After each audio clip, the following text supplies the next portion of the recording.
Good evening, and thanks for joining tonight's TI Technology webinar hosted by Texas Instruments, where tonight we're going to take a look at some brand new calculus resources available on our website, education.ti.com. My name is Mike Houston, and I'm the moderator for this event. I teach algebra and calculus near Pittsburgh, where I use TI technology to make tough-to-teach, tough-to-learn concepts accessible to all my students. I'm really excited to be joined tonight by two panelists that really are truly at least nationally known, if not internationally known, and that's Steve Kokoska and Tom Dick. Steve is a professor in the Department of Mathematical and Digital Sciences Department at Bloomsburg University. He just completed his term as chief reader for the AP Calculus reading and as a member of the Test Development Committee. Steve is an active T-Cube instructor and College Board consultant with recent workshops in China and Singapore, and he just published an AP Calculus textbook. Steve, thanks so much for joining us tonight. Thanks very much, Mike. I'm delighted to be part of another TI webinar series. Thanks very much for organizing and emceeing this. And Tom is a senior math advisor for Texas Instruments and is also professor and former chair of the math department of Oregon State University. He has served on the editorial panels for the Journal for Research in Mathematics Education and the Mathematics Teacher Educator. He remains active in the College Board's Advanced Placement Calculus program and has previously served as chair of the AP Calculus Test Development Committee. Tom, we're really excited to have you with us tonight. It's great to be here. Looking forward to tonight's webinar with you and Steve. We're expecting a large crowd, so your audio is muted. Feel free at any time to send any questions to Steve or Tom using the Q&A window on the right side of your screen. We'll also be using the chat window to send general messages. As a reminder, this session is being recorded, and at the conclusion of the event, I'll be sending a link for the documents that are being used tonight, as well as a link for the certificate that you can receive after tonight. We hope you don't have any audio issues, but in the event that you do, try selecting Communicate in the WebEx menu and choose Audio Broadcast. If that isn't cleared up, find your name in the participant window and locate an icon that looks like a phone. By clicking that phone icon, you'll automatically receive call-in information, and you can change from the audio broadcast to using a phone, which hopefully will clear up any potential future audio issues. At this point, Steve is going to discuss our agenda. Thanks, Michael. We've already done some welcome and introductions. I'm going to begin by talking about the scoring guidelines for one of the free response questions. Then I'm going to shift very quickly to what we call technology and problem extensions associated with that free response question. I'm going to talk very briefly about a content topic that is related to that free response question. And then Tom is going to talk about some TI technology tips on the specific content topic associated with the free response question. Thanks, Steve. And be sure to stick around to the end of tonight's webinar. You'll have a chance automatically by attending tonight to win a complimentary registration for two to the 2018 T-Cube International Conference, which is coming up just in a few short weeks, March 2nd to the 4th in San Antonio, Texas, and we'll be talking a little more about that towards the end of the webinar. And Tom is going to discuss our expected outcomes. Sure. Thanks, Mike. So this webinar is really our chance to kick off TI in Focus AP Calculus. It's a collection of resources that's organized around the latest AP free response questions. So we'll show you how to access those questions that include resources that highlight the scoring results and particular student difficulties students had with those questions at this past examination.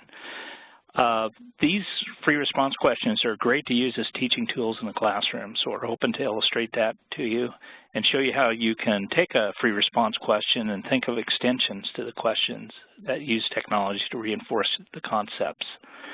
And of course, we want to look at how we can leverage technology, both TI-84 and TI-Nspire, to really do some nice explorations of those math concepts related to the question topics. Tom, thanks so much. Steve, you have control. Feel free to share your screen. All right. How's that, Michael? Everything okay? Looks perfect. Yep, looks good. Okay, thank you very much. Thank you. Well, good evening, everybody. Tom and I are very excited about these new resources hosted by TI. And the real purpose of tonight, in my mind, is to introduce you to some of these new video resources. And I guess I kind of view these as a combination of both TI technology and AP Calculus. And we'd like to show you some of these resources. We're not going to show you the videos, but we're going to show you what's on these videos. And it's my hope that this will give you some idea of the objectives we had in creating these videos. And we believe very strongly that this will help AP Calculus students and teachers. And this will certainly help students prepare for the exam. And we hope it will help you see how to use technology a little bit more efficiently and effectively. So just briefly, and I'll go into this in more detail in a minute, the videos consist of, well, 5 videos really, for each of the free response questions on the 2017 AP Calculus exam. The first video is a brief introduction or summary, rather, of the scoring guidelines. For those of you who may have been a calculus or an AP Calculus reader, it's kind of like a 15-minute condensed briefing. The second video is what I call technology solutions and problem extensions. So you know that 2 of the questions on the AP Calculus exam are technology active on the free response portion. But what we've decided to do is to show you how to use technology for all of the free response questions, even for those that are not technology active.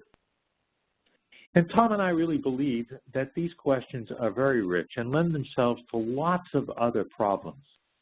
And so we call this problem extensions. We've asked some open questions and some examples we do in detail associated with the information given in the free response question. And then the third video is a content presentation. As most of you know, the free response questions is sort of a culmination of a lot of different topics throughout the entire AP Calculus course. And there's lots of different topics that are tested in one free response question. So what we try to do is to pick out one specific topic and present a content presentation, PowerPoint presentation, that you can use in your classroom that your students might be able to use in order to maybe a little bit better understand that particular topic. And then Tom developed some great videos here, some technology videos that introduce some technology tips specifically associated with the content topic associated with each free response question. So going into these videos in just a little bit more detail, for the scoring guidelines, I present a brief summary, of course, of all of the scoring guidelines. And I want to remind you that at the AP Calculus reading, a traditional briefing takes between 75 and 90 minutes. And so I do my best to boil all of that down to about 10 to 15 in the video. I try to present a summary of student performance on this question and a summary associated with each part of the question. What did they do well? What didn't they do well? I present some detailed interpretations of the scoring guidelines, how these guidelines were applied in certain situations. I mean, we all have access to the scoring guidelines, but sometimes it's a little bit difficult to understand how they are applied in certain situations. I like to present some common student errors. After 450,000 or after grading 450,000 exams, there are some common errors that students make, and I try to present some of those. And I also present some specific scoring examples, and I don't want to mislead you. I'm not showing you specific student papers, but I am showing you some specific examples that some specific examples that students have presented and how they would be scored. In the second video associated with each free response question, the technology solution and problem extension video, I start out by giving a brief review of the free response question and the scoring guidelines, but this time I don't focus on how the points were awarded, but I actually focus on the mathematics of the problem and how the problem is actually solved mathematically and with technology. And for all of the questions, again, even those that are not technology active, I show you how to use technology to explore and solve parts of the problem, where, of course, it's appropriate. And in the problem extensions, I try to present some additional AP Calculus type questions associated with the information that's given in the problem. And some of these questions are calculator active. And I believe that a lot of these you can use in class for your students to help prepare for the exam. And in the third video that I present, I've picked out one particular topic associated with the free response question. And I've tried to present a summary of that topic. And I guess I see this as how you might teach this in class, or how you might read about this in a textbook. And the emphasis on my presentation is on the use of technology and, of course, the rule of 4 that we're all familiar with in AP Calculus. I try to present some examples associated with this topic, and I also try to present some open questions for you to solve. And Tom, if you just make a comment or two about these technology tips. Sure, Steve, thanks. So a couple of other videos that are included for each free response module, if you will, are there's one on the TI-Nspire and one on TI-Nspire, including the CAS functionality. And the idea behind these videos is to provide some very specific hands-on look at how you could use technology to reinforce or illustrate more powerfully the concept that Steve is featuring in his content video. In some cases, it's directly supporting that content, and other times it's looking at an aspect that complements it. So one of those videos highlights the Nspire, and we do make use of CAS when it's appropriate. And the other one is focuses on the TI-Nspire. And along with these two videos, we also include any pre-prepared TI-Nspire documents, or if there's a TI-Nspire program that we found useful, that's included for download in the collection of resources. Thanks, Tom. I thought it might be nice just to see a quick screenshot of the web page. I know that I was very excited to see this go live. So this is what the web page looks like, and you'll notice that on this web page you can actually sort by topic and by year. Yeah, we're hoping to do this for a couple of years. And so I thought I'd just show you this here. Here are the topics for this year. And so far, of course, we just have 2017, but right now Tom and I are planning to do the same thing for 2018. And I think we'd both like to do this even one more year after that, to 2019. I think that would provide quite a wealth of resources for AP Calculus teachers. Also on this web page, right now, you can see the 9 free response questions associated with the AP Calculus exam. There's a brief description of each one of those questions. You'll notice that there is no red associated with the potato problem, even though a lot of students had a little trouble with that one. So you can click on any one of these problems, and that will bring you to the list of videos. So the 3 videos on the left-hand side are those that I created, the scoring guidelines, the technology solutions and extensions, and a topic or a content video. And the technology videos are on the right-hand side that Tom produced. In addition to that, there are links for the PDF slides. So you could, if you wanted to, actually download the PDF slides. I suppose you could modify those a little bit if you'd like, and you could use those in class. There's a link to the TNS file, if appropriate, and any TI-84 programs. And one more little thing that I guess administrators like, on the right-hand side is a list of the learning objectives and the essential knowledge statements that are associated with this free response question. So those of you who teach AP Calculus are, of course, familiar with the curriculum framework in AP Calculus. And so I think this is kind of a nice connection to the free response questions and the curriculum framework. And not to hide anything, here are the content topics that we picked out for 2017. I won't read through all of these with you, but I will note just a couple. In AB3, BC3, there's an introduction to the fundamental theorem of calculus. And I know we have some BC calculus teachers on the line here tonight. In BC5, I picked out type 1 improper integrals. If you follow some of the AP Calculus teacher Twitter pages or Facebook pages, there have been a few posts recently about type 1 improper integrals, so I feel really good about picking this topic and presenting this one. So what I'd like to do now is to give you some idea of the contents of each of these videos. And I'm going to look at AB1, BC1, so please bear with me here. So this problem was about a tank with a height of 10 feet. And remember now what I'm doing is giving you an idea of what's on the video. The area of the horizontal cross-section of this tank at h feet are given by this function A.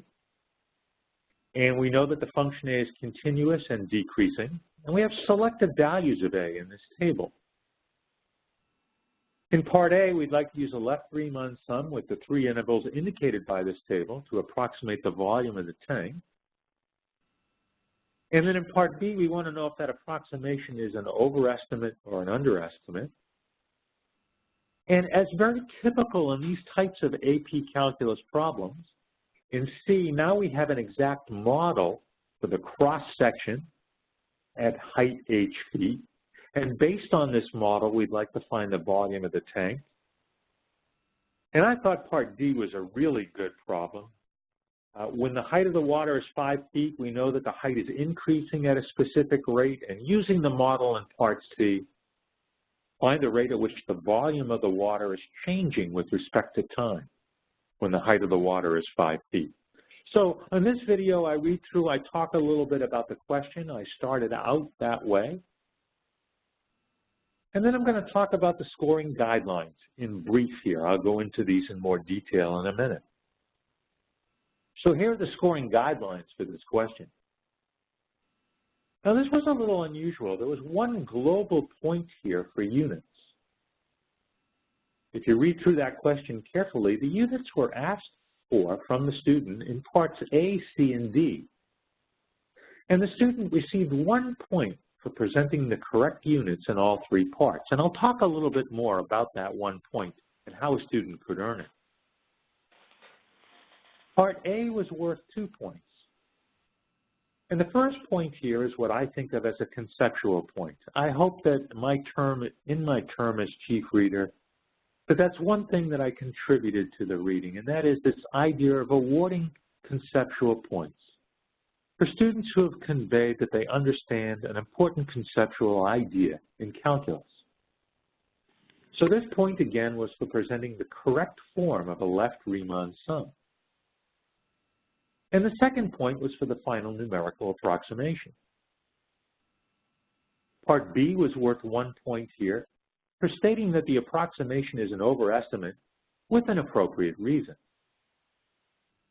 And part C was worth 2 points. 1 point for the correct integral, notice that says integral and not integrand, and for presenting 1 point for presenting the correct numerical answer.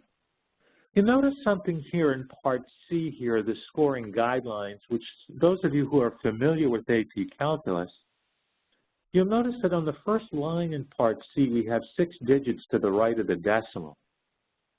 That's not to imply that we're violating or we've changed the 3-digit rule, and I don't have a good reason for this, for why 6 digits are given there. But I do want to remind you that the student still only needs to present 3 digits in their final numerical answer, 3 digits to the right of the decimal, rounded or truncated. And there was a part D here, 2 points. 2 points for finding dv dt. And if you think about it, there really are 2 very important concepts there. One, finding the derivative of that integral, and then one for the chain rule. And then 1 point for the answer, for the correct numerical answer. And you'll notice also here, to be consistent, we have 6 digits presented at least initially, but again, I remind you, only 3 are necessary for the student to earn full credit. So the next thing I do in these videos is I give sort of a brief summary of student performance, overall student performance on this problem. And in this problem, I want to remind you that it is contextual and it is calculator active and it is the first problem on the exam. And that means it's usually challenging for students. However, in 2017, students did reasonably well on this problem. They did reasonably well with the units, except maybe in Part D. In Part A, most students were able to construct a left Riemann sum. Well, among us on this conference call, we're pretty familiar with this type of problem. We've seen this kind of question asked on several AP Calculus exams recently. Most students were able to recognize volume as the integral of a cross-sectional area. That's kind of a conceptual idea, and most students were able to get that. However, in Part D, some students had a difficult start to this. They had a tough time coming up with a correct expression for V of H. Now, that 1 point for the units in Part A, C, and D, let me talk a little bit more about that if I can here. Again, this is a little bit unusual. This was a global units point in this question. So the student received 1 point for presenting the correct units in all 3 parts, A, C, and D. So for emphasis here, the units had to be correct in all 3 in order to earn this point. And this is a little bit different. The units had to be connected to a number in at least 1 part. So that means if a student had no idea how to do the problem, but they knew the units, and they just wrote down the units in all 3 parts, they did not earn the point. And the student must present some sort of appropriate work resulting in the numerical answer in at least 1 part, along with the correct units.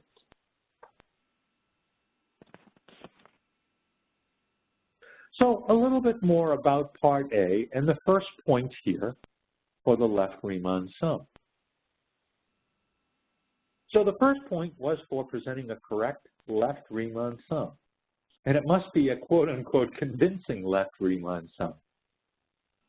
And the general philosophy here, and this is past practice, is that readers are looking for a sum of products. And in this problem, we would apply what we call the 5 out of 6 rule. And that means that 5 out of the 6 terms in the sum of the products must be correct in order to earn this point. And here are 2 examples that would earn this point. You can see the products, you can see the sums, you can see all 6 terms. The student would earn the point. You'll notice in this second example that there's a constant C out in front. So if a student had, of course, a non-zero constant out in front of those products, of those 6 terms, they'd still earn the first point, but they're not going to earn the second one. In Part A, the second point for the approximation, well, here's a couple of examples. This expression earns both points in number 1. It earns both points because it conveys both the left Riemann sum, and remember that final numerical answers do not need to be simplified. So if a student just wrote that expression, they would earn both points. The correct numerical answer with some supporting work would earn the point. So that 176.3 with some kind of supporting work, not ball, would earn the point. In the third example, the student has not communicated enough. There's no convincing left Riemann sum. They would earn the answer point, but not the left Riemann sum point.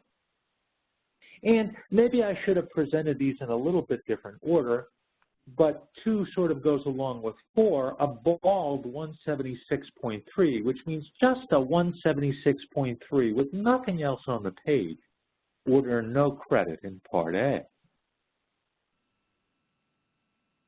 Now, also in this first video, I like to present some very specific examples and show you how these are scored.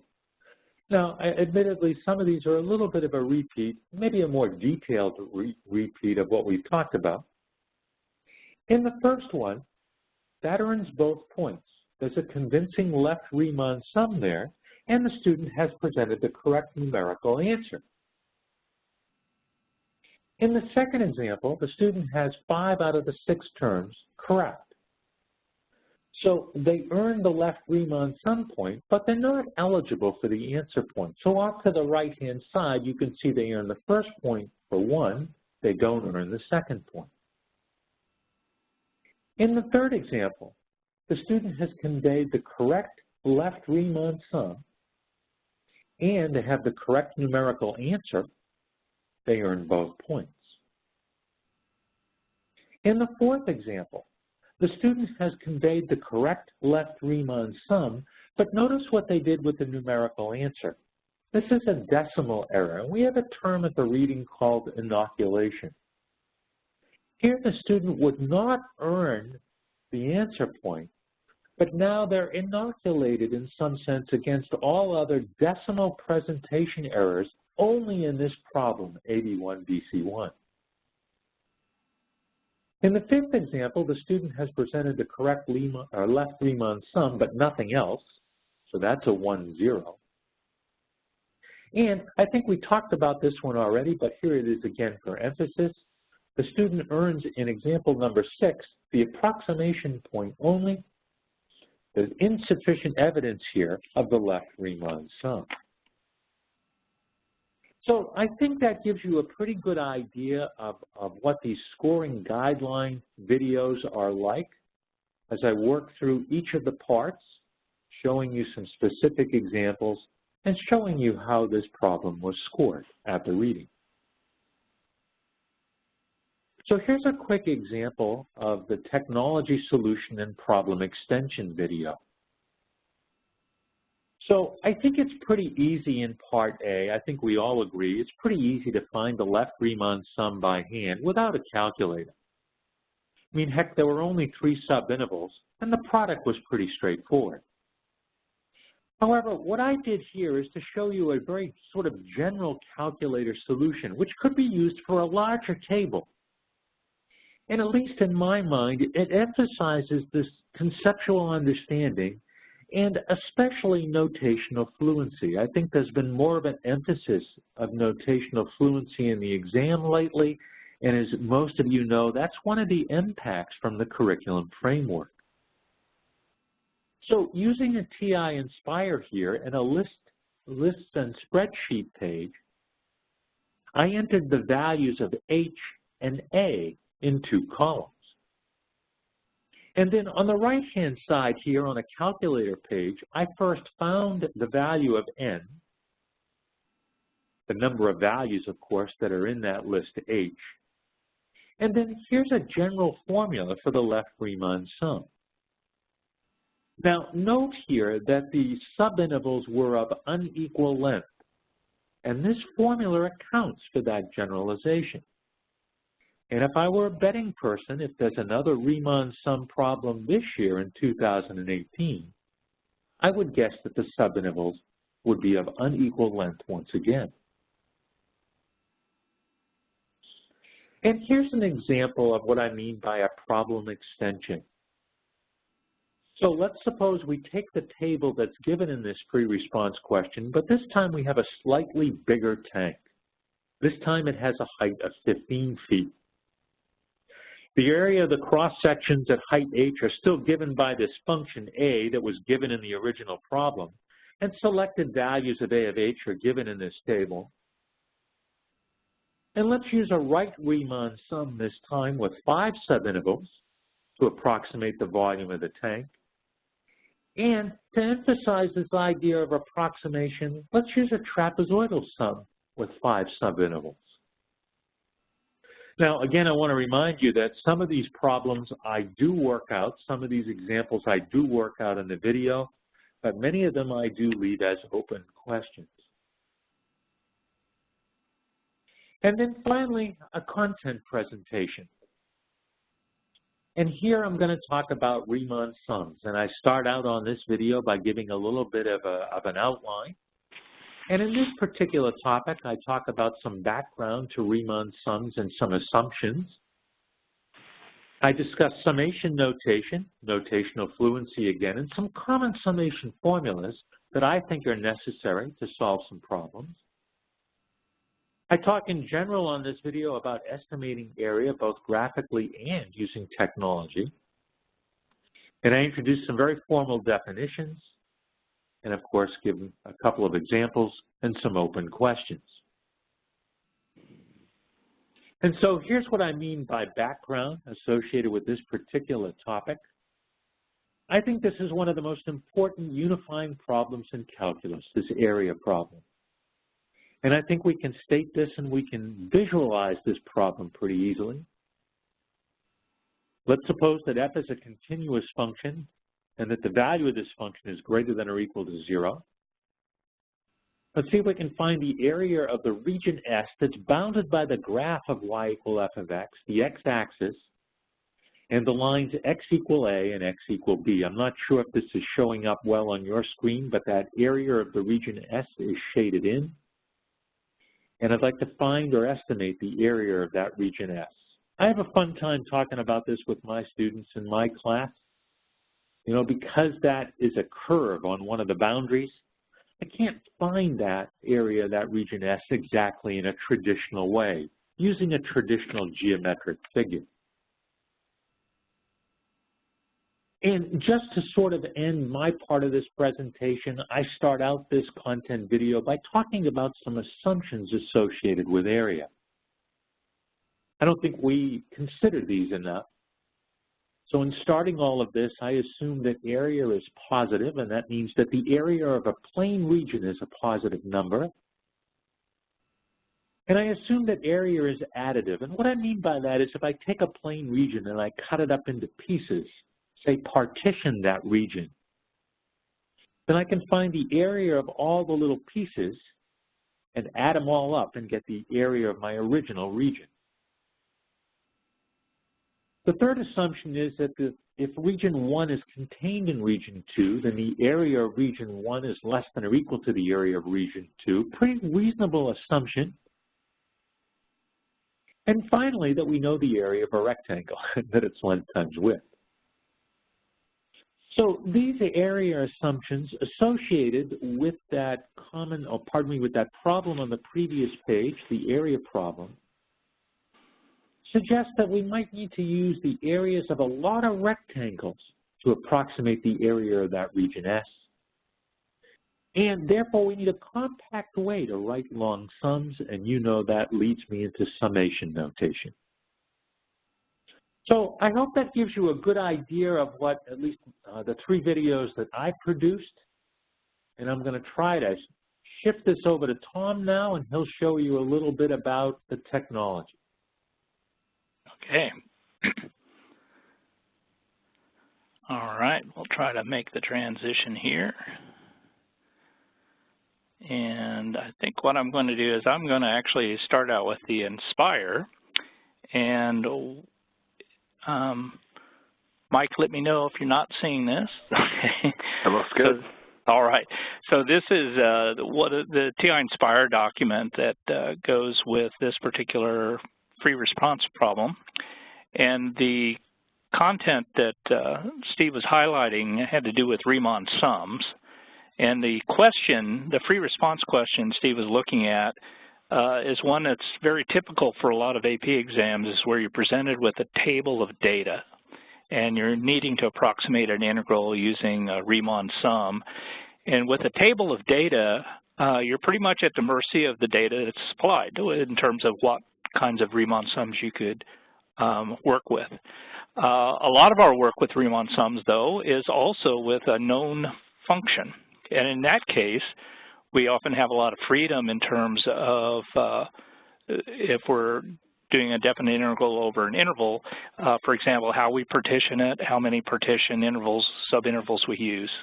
And so that's what I want to illustrate here with both the TI-Nspire and the TI-84. Starting out with the TI-Nspire, because with the notes page, I can kind of review a little bit of the basics here. So a Riemann sum of a function f over an interval a, b, if we use a regular partition, which you might not be able to do with a table of data, but if we can make a regular partition, we can actually make each subinterval the same length. So if we have n subintervals, then each of those subintervals will have the length of our entire interval divided by the number of subintervals. So that's that b minus a all over n. That'll be our delta x, and that's the width of each of those subintervals. Now that summation notation that is very handy when we are trying to add up lots of different pieces. What I've shown here is if our function's f, this would be symbolically what the summation would look like for a left Riemann sum with n subintervals. And the delta x there has already been calculated to be the b minus a over n. So notice that when k equals 1, k minus 1 will be 0. And so this expression within the parentheses, or the argument for f, is just f of a.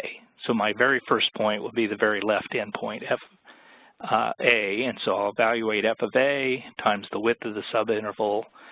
And then as k increments all the way up to end, my last subinterval will be, the left endpoint will be a plus n minus 1 times delta x. So that's the left endpoint of the very last interval. Here's a summation that represents the right Riemann sum. And notice this one starts out, the very first point is the first right endpoint of subinterval. And finally, down here is we have an expression that represents the midpoint Riemann sum. This would be where you take the midpoint of each subinterval, evaluate the function at that point, and then multiply by the width of the subinterval and add up all the results. Now, taking a look at all those Riemann sums, the left, right, and midpoint for regular subintervals, or regular partition, the summation is, there's quite a bit of similarity. So I want to show you a little bit of a tip here where you can come up with an expression that you can use to do all three of those popular choices of Riemann sums. So if you introduce this value p, you can use that to kind of control which choice you make of endpoint, left, right, or midpoint. So this expression here, f of a plus the quantity k minus 1 plus p times delta x, if p is equal to 0, that's going to give us a left endpoint.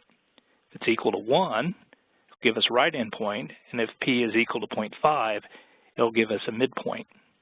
And so this single summation here is something we could use to calculate left, right, or midpoint Riemann sums for the same function. Now on the next page, what I've done is just gone ahead and define that.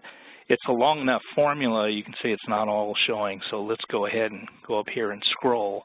But what I've done is define our sum for Riemann sum, and it has 4 parameters, a, b, those are the endpoints of our interval, n is the number of subintervals, and there's that point p. Remember, p equals 0 is a left endpoint, p equals 1 is a right endpoint, and p equals 0.5 is the midpoint. Let me go ahead and arrow over so you can see the expression. And you see that b minus a over n, that's my delta x there. Okay? Let's illustrate the use of this with a particular function. Here I've gone ahead and graphed in f1 of x, 1 over x. And suppose I'm interested in approximating the area under the graph of 1 over x between x equal 1 and x equal 2. So this would be the integral from 1 to 2 of 1 over x dx. Okay.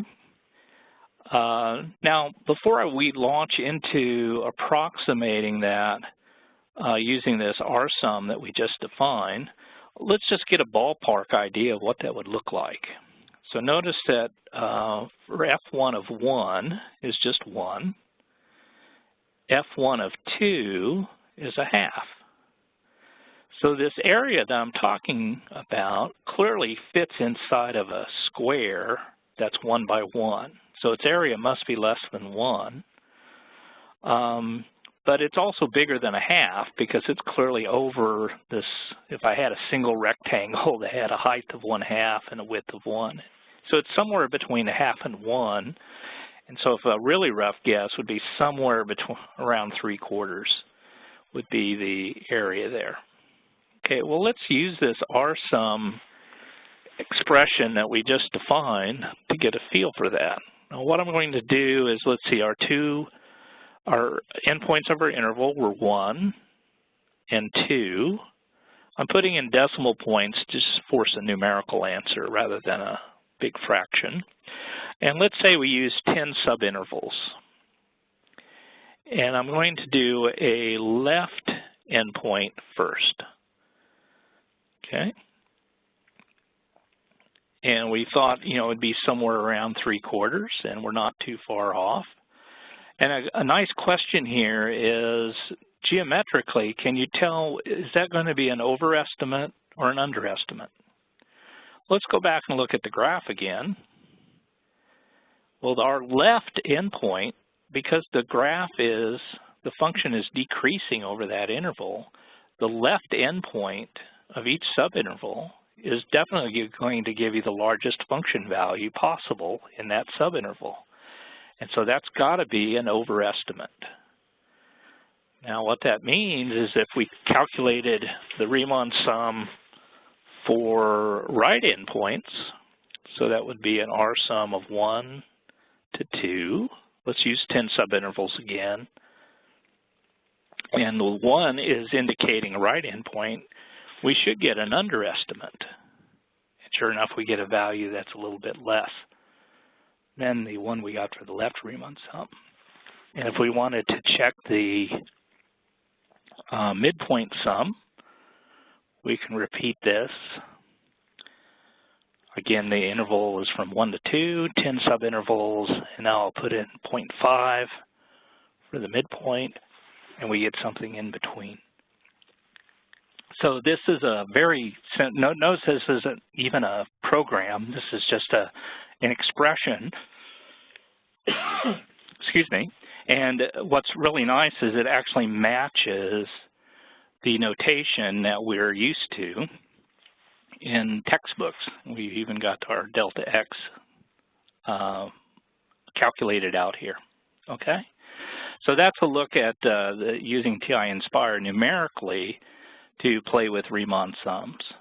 Now I'm going to switch over to the TI-84 and take a look at what we can do here. So now I'm on a TI-84 plus CE emulator. And for this, what we need to do is we actually need to write a little bit of a program.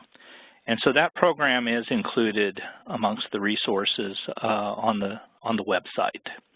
I did want to make a quick point here is that if you look elsewhere on TI's resources like Math-Inspired, Calculus-Inspired, you can find some more elaborate programs and documents that may illustrate things like they actually are drawing in the rectangles that are associated with the Riemann sum. What I've done here is just try to show as basically as possible some very quick, easy things you could do right out of the box with Nspire 84. Now with the 84, we really do need a little bit of a program, but this program is a very simple one. And let me just fire it up so you can see how it works. So I'm pulling up my program menu, and you can see RSUM. There's our Riemann sum program. Going to enter that, and let's go ahead and run it. Now the program here is actually going to prompt us for each of the values that you saw the R-sum expression and the Nspire needed. So it's prompting us for the left endpoint. Okay, so I'm going to put in 1, and then 2 for the right endpoint, and need 10, let's try 10 subintervals again. And now it's prompting me for that point P. And the point P is just a way to control the choice of point, left endpoint, right endpoint, or midpoint. So this time, let me put in 0 and enter that. And I get a Riemann sum. Now, I went over that a little quickly. You might notice, well, how did it know what function to integrate? And in the opening of the program, it stated that it's looking in Y1. So let's go to our Y equals menu. And sure enough, I had entered 1 over X. So that's why we're getting that value. So whatever function you're trying to integrate, you want to enter in as Y1, and then your RSum program will know to find that, okay? So let me go back to that value. Now that value is actually stored in S. And what I like to do is save that value. So I'm going to store it in L for left Riemann sum, okay? And there it is. So I've stored that away. And the reason I want to do that is I want to run the program again and do a right endpoint sum so I can look at the two values together. So let me bring up program again, RSum. We'll run it. We need to run through, okay, intervals from 1 to 2, 10 subintervals. And this time we'll do a right endpoint. And there's the value. And I'm going to store this value in R for right Riemann sum. Now I have a left Riemann sum that's an overestimate and a right Riemann sum that's a underestimate. So it may occur to students, well, could we average those to get a better estimate? And that's a very nice observation, of course. Let's try averaging these and see what we get. So I'm going to take the value I stored for L, that's our left Riemann sum, add the value we get for the right Riemann sum, take that sum and divide by 2, and see what we get. There's the value that's in between. Is this the same as the midpoint sum? Well, let's store this one away.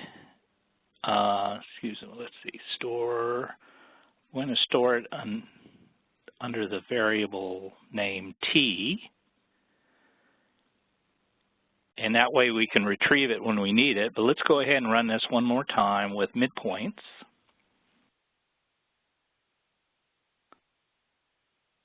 One to 2, 10 subintervals, and a midpoint. I'll store this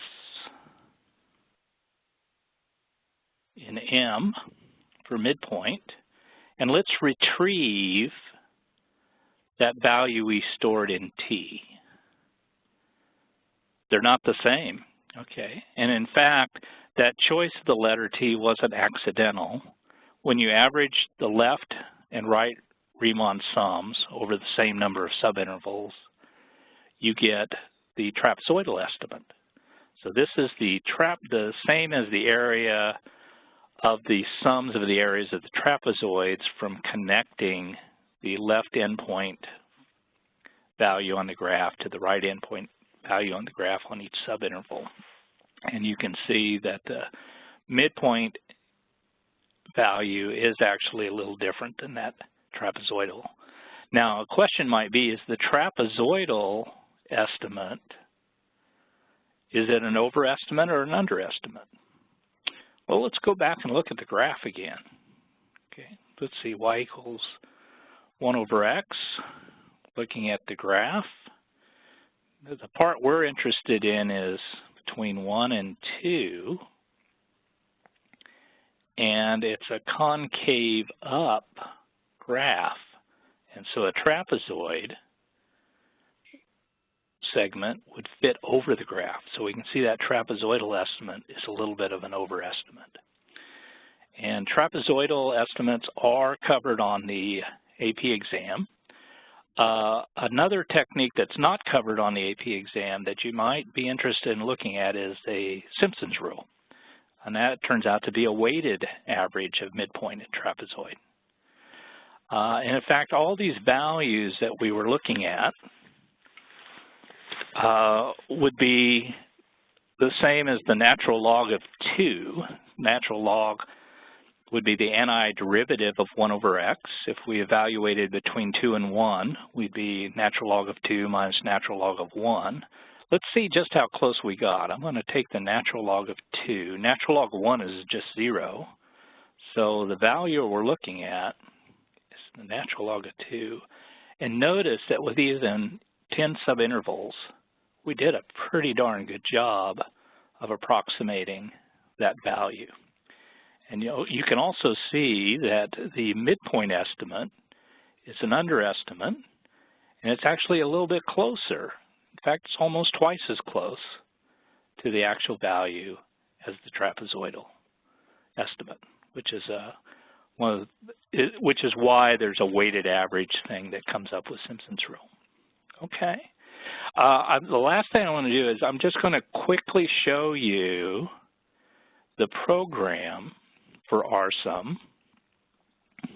And 90% of this program is simply the display prompts and text. So you can see, okay, so this is all that verbiage that the program had, the prompts for A, B, and N, choosing your subinterval point.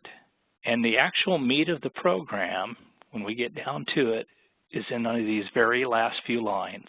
Notice the B minus A over N, that's my delta. That's the width of each subinterval.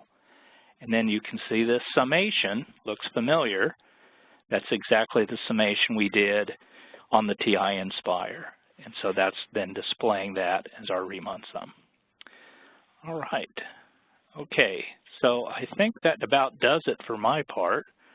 I'm going to stop sharing and turn this back over to Mike and let him take us on out.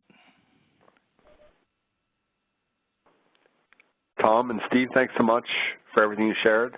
I'm going to start with sharing our website, education.ti.com.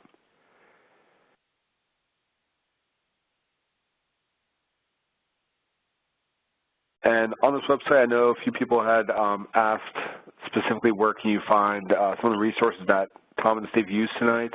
And I think Steve had an image of the splash page for it. Just to follow the actual breadcrumb trail, it's going to be under the Resources tab on our website and scroll down to Math.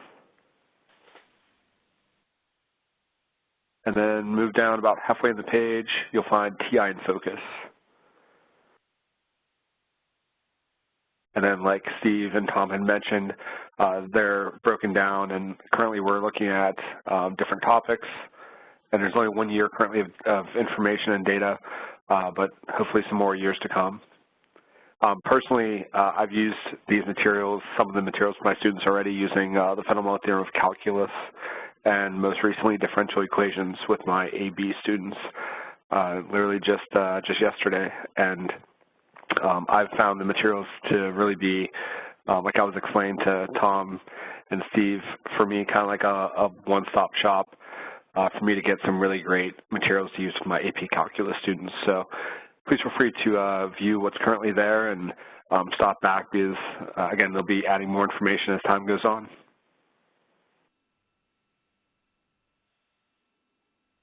If you have any last-minute questions for Steve or Tom, please try to get those asked. I know they'll do their best to get those questions answered as we wrap things up.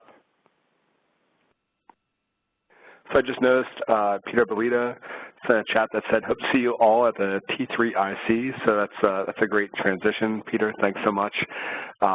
So we do have the T-Cube International Conference coming up in just a few short weeks.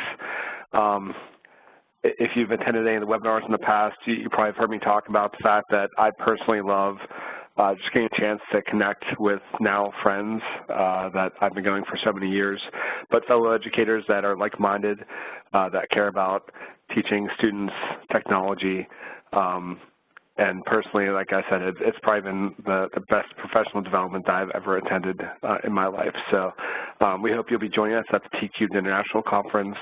I do want to turn things over to Tom just briefly, and also Steve. But Tom, I know you and Steve have some sessions that are running at T-Cubed, and can you tell us a little more about them? Sure. So Steve and I will be doing another intro session to these resources at T-Cubed International Conference, where we'll probably be highlighting a different question than ABBC1, but it'll be similar. We're just trying to get the word out to people that these resources are there, and we're hoping that teachers are able to make use of them. I also wanted to say the T-Cubed International Conference, I'll put in a general plug for AP math teachers in general. I think it's a go-to conference. There's a lot of sessions that touch on both AP Calculus and AP Statistics. This year, there's a whole conference within a conference around AP Statistics. I mentioned Steve and I will be doing a session, but there's also a power session it's called on Sunday morning. It's a AP focused on AP Calculus. It'll include Stephen Davis, who's the current chief reader, and the Vicki Carter, Craig Wright from Educational Testing Service, and Stephanie Ogden from College Board. So that's a panel of folks that are really in the know. I'll have a pleasure of emceeing that, but that's a great, well-attended session every year too. So hoping to see a lot of you at the T3 International Conference this year. And then, Steve, anything you want to add to that? Yeah, I agree, Tom. There's a wonderful presence at T-Cubed from the AP Calculus community. And for our part, we're going to take a look at another pre-response question, and we'll go into a little bit more detail, especially on the scoring guidelines. And with a little bit of luck, we'll even ask some of the participants to try to solve some of the open-ended questions and see what happens. Be forewarned, right? Right. Steve and Tom, thanks so much. I just will now add to that. Steve, I know you mentioned that if you've ever had the chance to be an AP reader, the discussion that centers around just one of the scoring guidelines for one question is usually at least 30 minutes, if not longer. And so, if you've never attended the AP reading, you just see the scoring guideline available, and you look at the information, and you think to yourself, well, this seems pretty, cut and dry. But once we actually start talking about what some students might do and things that might earn points or might not earn points, that's where that extra 30 to 45 minutes comes into play. So again, I'll encourage you, it's a really great opportunity to meet Steve, meet Tom, and again, others that can give you a little more information, especially to the depth of the scoring guidelines and some ways that your students might be able to earn points, and it might not be super apparent on the scoring guideline that's available. So we're really excited about the T-Cubed International Conference and really hope that you'll join us. As mentioned earlier, tonight we're giving away to one lucky winner registration for 2 to the conference, and tonight's lucky winner is Regina Wozniak. So Regina, congratulations. We really hope to see you, as well as everyone, in a couple weeks at the T-Cubed International Conference.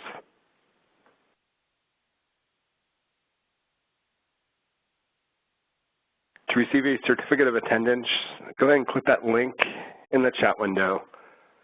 Also listed is a link for the documents that were used tonight by Steve and Tom. If for one reason or another those links aren't working for you, don't worry, you'll automatically get a follow-up email in a couple of days, and in that follow-up email will be a link to the recording, a link to the certificate, as well as a link to the documents. And if you're watching this on demand, go ahead and copy that link down into your favorite browser to receive your certificate.